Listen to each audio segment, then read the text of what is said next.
আল্লাহ নবী সাল্লাল্লাহু আলাইহি ওয়াসাল্লাম বলতেছেন, উতিতু বিল বুরাক ওয়া হুয়া দাব্বাতুন আbyad তাবিলুন ফাওকাল হিমার ওয়া দুনাল বাগাল। আমার সামনে একটা বাহন নিয়ে আসা হলো, যে বাহনের নাম হচ্ছে বুরাক। এই বুরাক দিয়ে সর্বপ্রথমে আমাকে বাইতুল্লাহ থেকে বাইতুল মাকদিসে নেওয়া হলো। বাইতুল মাকদিসে গেলাম, যাওয়ার পরে فركبته حتى أتيت بيت المقدس فربطته بالحلقة التي يربط بها الأنبياء। অন্যান্য নবীগণ বাইতুল মাকদিসের একটা দেয়াল ছিল, কোন কোন বর্ণনায় আছে একটা পাথর ছিল, যেই পাথরের মধ্যে অন্যান্য নবীরা তাদের বাহনগুলোকে বেঁধে রেখেছিলেন। আল্লাহর নবী সাল্লাল্লাহু আলাইহি সাল্লাম এই বুরাক নামক বাহনটাকে সেই দেয়ালের মধ্যে বেঁধে রাখলেন। সুবহানাল্লাহ। বুরাক নামক এই বাহনটা বাঁধার পরে আল্লাহর নবী সাল্লাল্লাহু আলাইহি ওয়াসাল্লাম বাইতুল মাকদিসের মধ্যে প্রবেশ করলেন। প্রবেশ করার পরে সেখানে দেখতেছেন, রাআইতু মূসা ওয়া ইযা রাজুলুন দারাবুন রাজুলুন। আল্লাহর নবী সাল্লাল্লাহু আলাইহি সাল্লাম নবীদের সাথে সাক্ষাৎ হয়েছে। তার মধ্যে অন্যতম একজন নবী হচ্ছেন মূসা আলাইহিস সালাতু ওয়াস সালাম। আল্লাহর নবী বলতেছেন, আমি ভাই মূসাকে দেখলাম। মূসা হচ্ছে ইয়ামেন দেশের সানুআ গোত্রের যে লোক রয়েছে, বৈশিষ্ট্য রয়েছে, সানুআ গোত্রের লোকের বৈশিষ্ট্য অনুরূপ নবী হচ্ছেন মূসা আলাইহিস সালাতু ওয়াস সালাম। সুবহানাল্লাহ। ফাইদা রাআইতু ঈসা আলাইহিস সালাম, অতঃপর আমি দেখলাম সেখানে হযরত ঈসা আলাইহিস সালাতু ওয়াস সালাম আছেন। ওয়া হুয়া রাজুলুন রাফা'তু আহমার কান্নামা খারাজা মিন দিমাস। আমি হযরত ঈসা আলাইহিস সালাতু ওয়াস সালামের দিকে তাকাইলাম। হযরত ঈসা আলাইহিস সালাতু ওয়াস সালাম ছিলেন মধ্যম গড়ন বিশিষ্ট, গায়ের রংটা ছিল লাল। আমি যখন দেখতেছিলাম তখন মনে হচ্ছিল ঈসা আলাইহিস সালাতু ওয়াস সালাম গোসল করে মাত্র বের হয়েছেন, তার শরীর থেকে পানির ফোঁটা টপ টপ করে পড়তেছিল। সুবহানাল্লাহ। আর অন্যান্য নবীদের সাথে সাক্ষাৎ হয়েছে। আল্লাহ নবী বলতেছেন, মূসা আলাইহিস সালাতু ওয়াস সালামকে দেখলাম, ঈসা আলাইহিস সালাতু ওয়াস সালামের সাথে সাক্ষাৎ হলো। ওয়া আনা আশবাহু ওয়ালাদু ইব্রাহিম আলাইহিস সালাম। ইব্রাহিম আলাইহিস সালাতু ওয়াস সালামের বংশধরদের মধ্যে থেকে আমি নবীর সবচেয়ে বেশি সাদৃশ্যপূর্ণ হচ্ছে ইব্রাহিম আলাইহিস সালাতু ওয়াস সালামের। সুবহানাল্লাহ। ইব্রাহিম আলাইহিস সালাতু ওয়াস সালামের যে গঠন আকৃতি, আমি নবী মুহাম্মদের গঠন আকৃতি অনেকটাই তার সঙ্গে সাদৃশ্যপূর্ণ। সুবহানাল্লাহ। এর কারণ হচ্ছে ইব্রাহিম আলাইহিস সালাতু ওয়াস সালাম হচ্ছেন আমাদের জাতির পিতা। সুবহানাল্লাহ বলবেন না? ইব্রাহিম আলাইহিস সালাতু ওয়াস সালাম হচ্ছেন জাতির পিতা। আর নবী বলতেছেন, আমার আকৃতি, আমার গঠন, আমার অবয়ব, এটা হচ্ছে আশবাহু ওয়ালাদ ইব্রাহিম, ইব্রাহিম আলাইহিস সালাতু ওয়াস সালামের বংশধরদের মধ্যে থেকে সবচেয়ে সাদৃশ্যপূর্ণ। সুবহানাল্লাহ।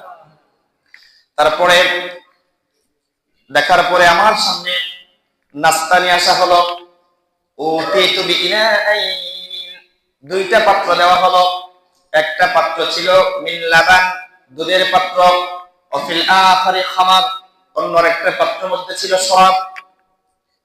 ক্বালা জিবরিল, জিবরিল আলাইহিস সালাতু ওয়াস সালাম বলতেছেন, ইয়া রাসূলুল্লাহ, এই দুইটার মধ্য থেকে আইয়াহুমা শিতা, আপনার যেটা ইচ্ছা সেটা গ্রহণ করুন। আল্লাহর নবী সাল্লাল্লাহু আলাইহি ওয়াসাল্লাম দুধ গ্রহণ করলেন এবং পান করলেন। সুবহানাল্লাহ। জিবরিল আমিন বলতেছেন, আপনি আপনার স্বভাবজাত যে ফিতরত, যেই ফিতরতের উপর আপনাকে এবং আপনার উম্মতকে রাখা হয়েছে, সেই ফিতরত, এই দুধকে আপনি গ্রহণ করেছেন। সুবহানাল্লাহ। আপনি যদি এই শরাব গ্রহণ করতেন, লাগাত উম্মাতুক, আপনার অধিকাংশ উম্মত পথভ্রষ্ট হয়ে যেত।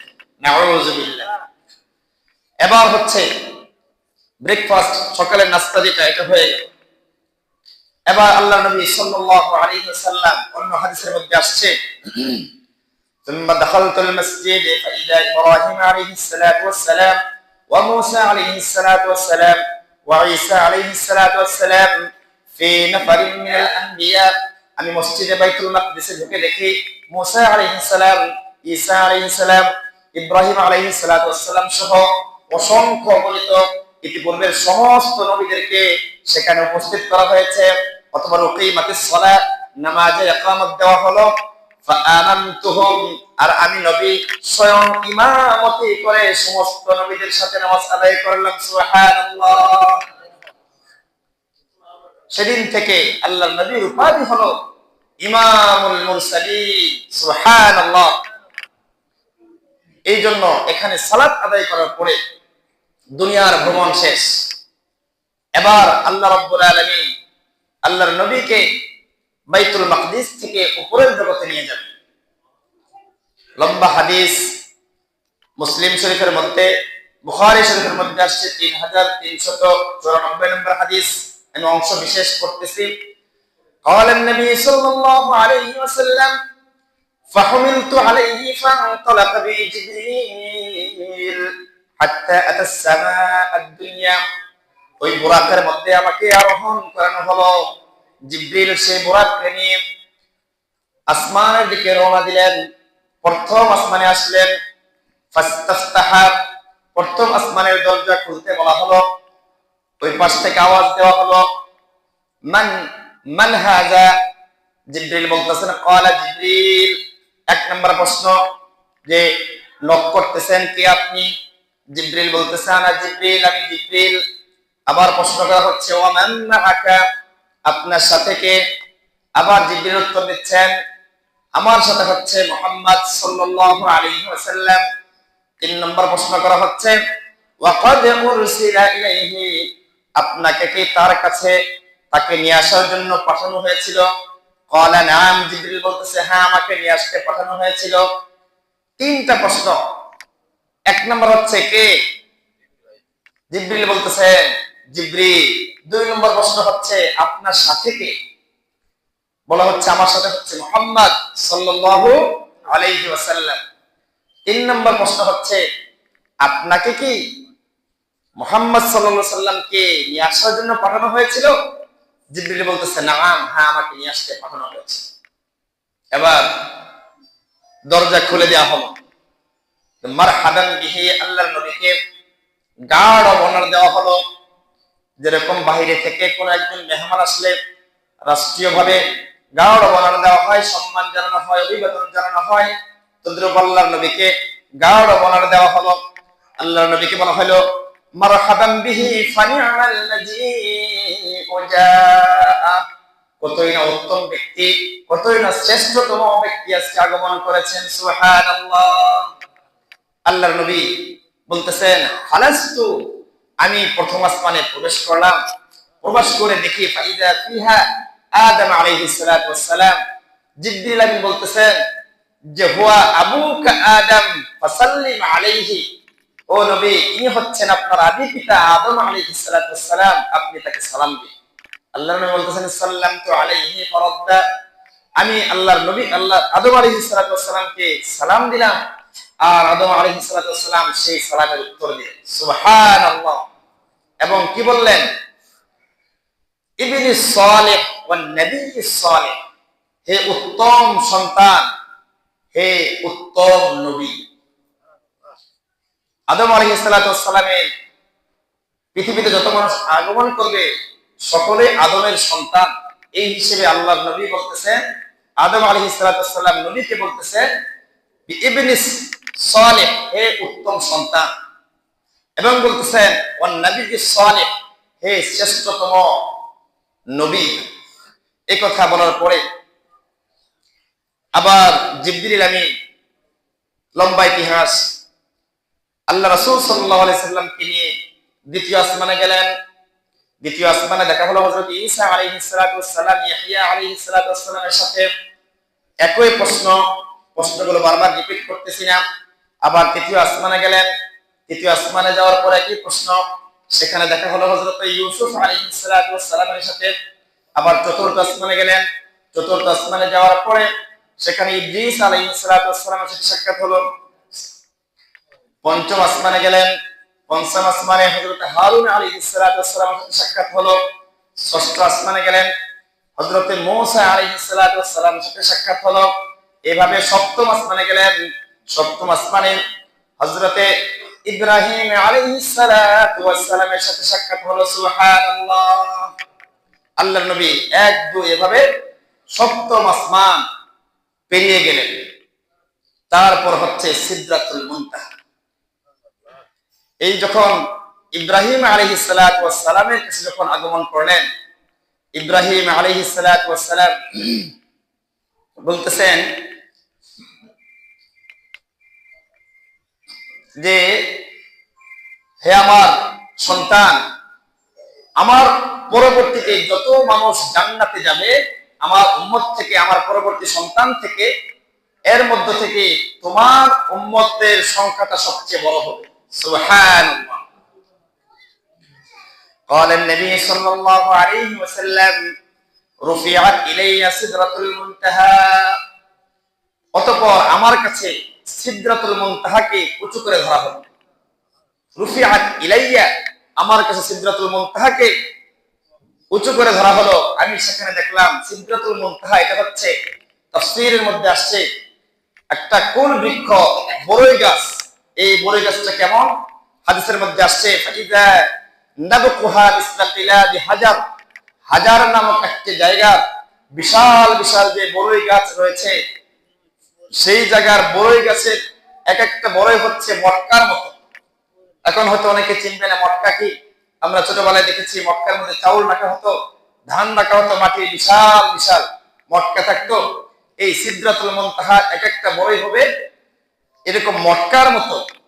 আর এই সিদরাতুল মুনতাহার যে যে গাছটা, বৃক্ষটা, এই বৃক্ষে এক একটা পাতা হচ্ছে হাতির কানের মতো। সুবহানাল্লাহ। আল্লাহ নবী বলতেছেন, এই সিদরাতুল মুনতাহার জায়গাতে আমি 4টি নদী দেখলাম, 4টা নদী। ওয়ামিনহা বাতিনান, 2টা হচ্ছে বাতিনি নদী, এর একটা হচ্ছে, এই 2টা জান্নাতের মধ্যে থাকবে। একটা হচ্ছে হাউজে কাউসার, আর একটা হচ্ছে সালসাবিল। এই 2টা নদী জান্নাতে। আর 2টা হচ্ছে জহের। এই 2টা নদী হচ্ছে, একটা দুইটাই দুনিয়ার মধ্যে, একটা নীল নদী আর একটা হচ্ছে ফুরাত নদী। সুবহানাল্লাহ। নীল নদীর ইতিহাস বলতে গেলে লম্বা সময় লাগবে। পৃথিবীতে আল্লাহ রাব্বুল আলামিন কিছু কিছু নিদর্শন রেখেছেন, মানুষ যেন এগুলো গবেষণা করে তার ঈমানকে পাকাপোক্ত করতে পারে। এবং এই ফুরাত নদীর ইতিহাস লম্বা ইতিহাস। আমি শুধু এটুকুই বলবো, এই ফুরাত নদী থেকে একটা সময় গিয়ে স্বর্ণের পাহাড় বের হবে। আর এই স্বর্ণের পাহাড় দখল করার জন্য পৃথিবীর যত পরা শক্তিগুলো আছে, এই শক্তিগুলো এখানে চলে আসবে এটাকে দখল করার জন্য। যেমন নাকি বর্তমানে ভেনিজুয়েলা নামক একটা দেশ, পৃথিবীর চালিকা শক্তির মধ্যে অন্যতম চালিকা শক্তি হচ্ছে তেল, খনিজ সম্পদ তেল। আপনি দেখেন এই যে আমাদের যত কিছু চলছে, গাড়ি বলেন, বিমান বলেন, জেট বলেন, সমস্ত কিছু চালিকা শক্তি হচ্ছে তেল। আর এই তেলের অধিকাংশ মজুদ হচ্ছে ভেনিজুয়েলা। যুক্তরাষ্ট্র এই ভেনিজুয়েলাকে দখল করতে চাচ্ছে শুধুমাত্র এই সম্পদকে আরোহণ করার জন্য। তদ্রুপ এই ফুরাত নদী থেকে একটা স্বর্ণের পাহাড় বের হবে, যে পাহাড়টা, স্বর্ণটা দখল করার জন্য পৃথিবীর পরাক্রমশালী শক্তিধর রাষ্ট্রগুলো সেখানে চলে আসবে। হাদিসের মধ্যে আসছে সেখানে 1000 জনের মধ্য থেকে 999 জন মৃত্যুবরণ করবেন, সে একজন ব্যক্তি থাকবে। এটা দুনিয়ার লোক এই জন্য মৃত্যুবরণ করবে। যাই হোক, আমি সেদিকে যাচ্ছি না। আল্লাহর নবী এই সিদরাতুল মুনতাহার গোড়ার থেকে উৎসারিত হচ্ছে 4টা নদী, তার মধ্যে 2টা নদী হচ্ছে জান্নাতে, আর 2টা নদী হচ্ছে দুনিয়াতে আল্লাহ দেখিয়ে দিয়েছেন। একটা হচ্ছে ফরাত নদী আর একটা হচ্ছে নীল নদী। আল্লাহ নবী সাল্লাল্লাহু আলাইহি সাল্লাম বলতেছেন, তারপরে আমি আর সামনে যেতে চাইলাম না। জিবরিল আমিন আমাকে বলতেছে, ইয়া রাসূলুল্লাহ, ইয়া হাবিবাল্লাহ, সামনে যাওয়ার আমার অনুমতি নেই, আমি আপনাকে এখানে রেখে যাচ্ছি। আবার যখন এখান থেকে নিয়ে যাওয়ার অনুমতি হবে আপনাকে নিয়ে যাব। এই কথা বলে জিবরিল আমিন সিদরাতুল মুনতাহার কাছে আল্লাহর নবীকে রেখে গেলেন। সেখান থেকে এক বর্ণনায় আসছে রফ রফ নামক একটা বাহন দিয়ে আল্লাহর নবী সাল্লাল্লাহু আলাইহি সাল্লামকে আরশে আযিমে নেওয়া হয়। সুবহানাল্লাহ। তাফসীরের মধ্যে আসছে আল্লাহর নবী যখন আরশে আযিমে ওঠেন তখন এক খণ্ড মেঘ আল্লাহর নবী সাল্লাল্লাহু আলাইহি সাল্লামকে ঢেকে নেয় এবং এই মেঘের মধ্যে আল্লাহর নবী সিজদায় পড়ে যান। আল্লাহ তাআলা আল্লাহ রাসূলকে ডাক দেন, ও আমার প্যারে হাবিব, আপনি আমার আরো কাছে চলে আসুন। সূরা নাজমের মধ্যে আসছে সুম্মা দানা ফাতাদাল্লা ফাকানা কাবা কাউসাইনি আও আদনা ফাআওহা ইলা আবদিহি মা আওহা। সুম্মা দানা ফাতাদাল্লা, আল্লাহ এবং আল্লাহ রাসূলের মধ্যে এত কাছাকাছি হয়ে গিয়েছিল দূরত্ব। আয়াতের মধ্যে বলতেছে ফাকানা কাবা কাউসাইনি আও আদনা, দুইটা ধনুক, আমরা যে ধনুক তীর ধনুক মারি, এই দুই ধনুকের যে মাপ 2 গজ ধরেন, এই 2 গজ আও আদনা অথবা তার থেকেও কাছাকাছি চলে গেছিলেন। সুবহানাল্লাহ। অতঃপর আল্লাহ রাব্বুল আলামিন আল্লাহর নবীকে যা ওহী দেওয়ার, যা আদেশ দেওয়ার, যা নির্দেশ দেওয়ার তা দিয়ে দিয়েছেন। এবার আল্লাহর নবী সাল্লাল্লাহু আলাইহি ওয়াসাল্লাম মেরাজ থেকে ফেরার সময় আল্লাহ তাআলা কিছু হাদিয়া দিয়েছেন এবং কিছু জিনিস দেখিয়েছেন। মেরাজে গিয়ে আল্লাহর নবী কি কি দেখেছেন তার অল্প কয়েকটা জিনিস আমি আপনাদেরকে বলছি। যা দিয়েছেন তার অন্যতম একটা হচ্ছে 5 ওয়াক্ত সালাত। আপনারা সকলেই জানেন 50 ওয়াক্ত দেওয়া হয়েছিল, সেখান থেকে কমিয়ে কমিয়ে 5 ওয়াক্ত দেওয়া হয়েছে। এই ইতিহাস সকলের জানা, আমি সেদিকে যাচ্ছি না। আর কি কি দেখেছেন? আল্লাহ নবী সাল্লাল্লাহু আলাইহি সাল্লামকে হযরত ইব্রাহিম আলাইহিস সালাতু ওয়াস সালাম নবী মুহাম্মদ সাল্লাল্লাহু আলাইহি সাল্লামকে লক্ষ্য করে বলতেছেন, আল্লাহ নবী বলেন লাকিতু ইব্রাহিম লাইলাতা উসরিয়া বি, মেরাজের রাতে আমি ইব্রাহিম আলাইহিস সালাতু ওয়াস সালামের সাথে সাক্ষাৎ করলাম। ফাকালা, ইব্রাহিম আলাইহিস সালাতু ওয়াস সালাম বললেন, ইয়া মুহাম্মদ আকরি উম্মাতাকা মিন্নিস সালাম, ও মুহাম্মদ তুমি দুনিয়াতে গিয়ে তোমার উম্মতকে আমার পক্ষ থেকে সালাম দিবে। সালাম। সুবহানাল্লাহ। নবী ইব্রাহিম কি বলতেছেন যে হে মুহাম্মদ, তুমি দুনিয়াতে গিয়ে তোমার উম্মতকে আমি নবী ইব্রাহিমের পক্ষ থেকে সালাম দিই। আপনারা কি সমাজে সালাম দেন? এই সালাম কিন্তু জান্নাতি সালাম। মেরাজের মধ্যে আল্লাহর নবীকে সালাম জানানো হয়েছে, এই জন্য আমরা আল্লাহ রাসূলের শানে ও মানে দুরূদ ও সালাম পেশ করি। কথা বলেন ঠিক কিনা?